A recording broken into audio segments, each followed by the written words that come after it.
دلوقتي نقدر نقول مع بعض كده ايه رأيكم بقى في طريقة تجفيف المشروم القمر ده؟ حاجة كده عينات بسيطة كده خفيفة علشان ما تاخدش مكان معانا في الفريزر.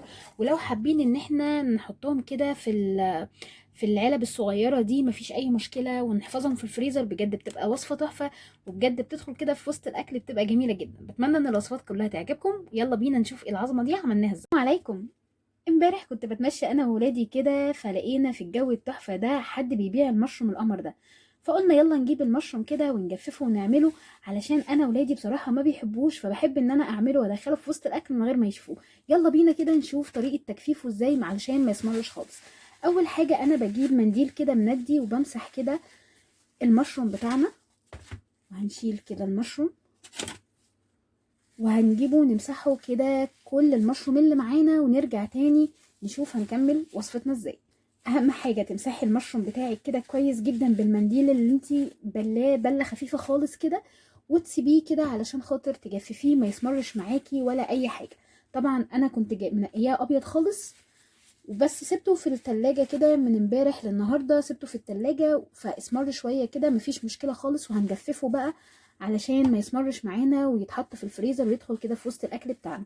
اهم حاجة تزوروني على قناتي على اليوتيوب اكلة جنان، يا ريت ما تنسونيش وتعملوا لي حركة الاكسبلورر كتير جدا عشان يوصل لك كل الفيديوهات بتاعتنا باذن الله.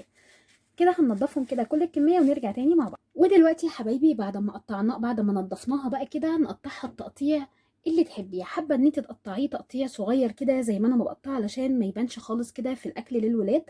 بس اهم حاجه ان يبقى بسرعه عشان ما يفقدش الغذاء بتاعه. تقطعيه كده التقطيع اللي انت حباه بقى، اولادك متقبلينه عادي قطعيه تقطيع كبير كده بيبقى شكله احلى جدا في الاكل. بس انا عشان ولادي ما بيحبوش فانا بحب ادخله كده مع اللحمه المفرومه، مع البانيه، مع الحاجات دي كلها، مع الشاورما.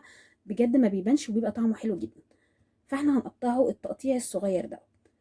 هنخلص كل الكميه ونرجع تاني عشان ما نطولش عليكم الفيديو. يا ريت ما تنسونيش باللايك وشير وسبسكرايب للقناه علشان يوصلك كل جديد، وده طبعا على قناتي على اليوتيوب اكله جنان.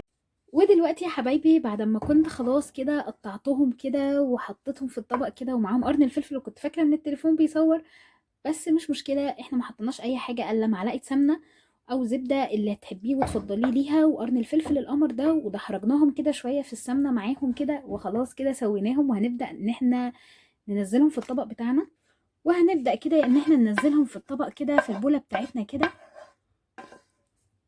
وهنشوف دلوقتي هنجففهم ازاي علشان خاطر نشيلها كده في الفريزر. بس انا بصراحه في ناس بتحب تشيل كده كل الكميه، انا طبعا مش هحط كل الكميه دي في طبخه واحده.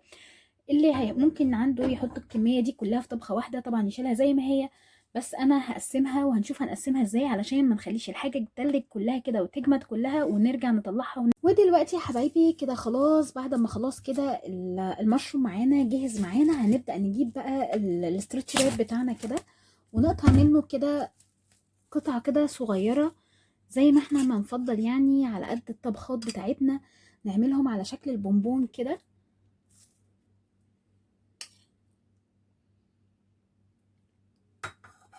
وطبعا انا بحب اعمل الحاجة كده على القد علشان ما اطلعهاش من الفريزر وارجعها تاني.